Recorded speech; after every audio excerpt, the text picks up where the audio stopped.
Hello viewers, welcome to our channel. ఈరోజు మన వీడియోలో పాలక్ బరోడా కర్రీ ఎలా చేయాలో చూద్దాం.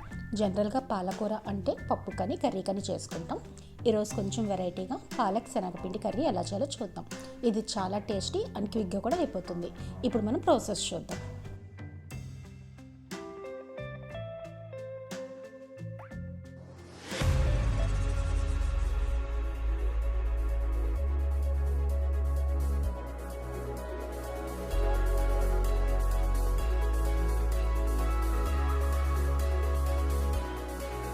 పాలక్ బరోడాకి కావాల్సిన ఐటమ్స్: 4 కట్టలు పాలకూర, ఒక పెద్ద ఉల్లిపాయ, వెల్లుల్లి రెబ్బలు, 1 కప్ శనగపిండి, తగినంత ఉప్పు, కారం. ముందుగా ఆయిల్ వేడయ్యాక అల్లం వెల్లుల్లి పేస్ట్ వేసి బాగా ఫ్రై చేసుకోవాలి. అల్లం వెల్లుల్లి పేస్ట్ అనేది ఆప్షనల్ మాత్రమే, మీకు ఇష్టమైతే వేసుకోవచ్చు. ఆ తర్వాత ఆనియన్ ముక్కలు కూడా వేసి బాగా ఫ్రై చేసుకోవాలి.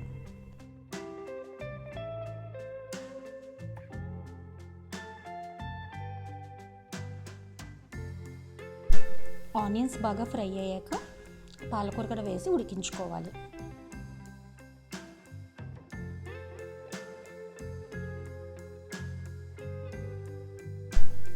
అందులోనే తగినంత ఉప్పు, కారం కూడా వేసుకుని బాగా మిక్స్ చేసుకోవాలి.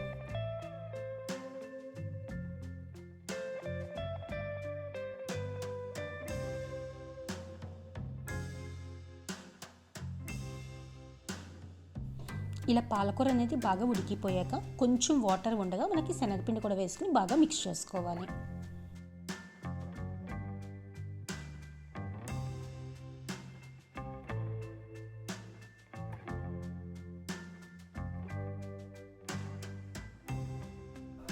మనకి కర్రీ అనేది పొడి పొడిగా కావాలి అనుకుంటే స్టార్టింగ్లో ఇంకా కొంచెం ఆయిల్ వేసుకుని ఇప్పుడు శనగపిండి అనేది డబుల్ క్వాంటిటీ కూడా వేసుకోవచ్చు.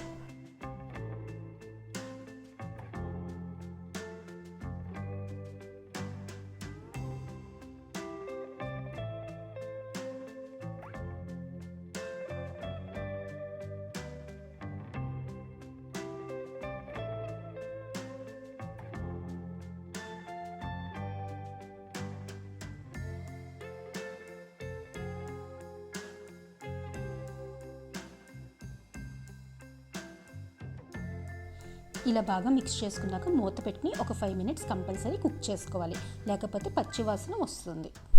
అంతేనండి, ఎంతో టేస్టీగా ఉండే మన పాలక్ బరోడా రెడీ.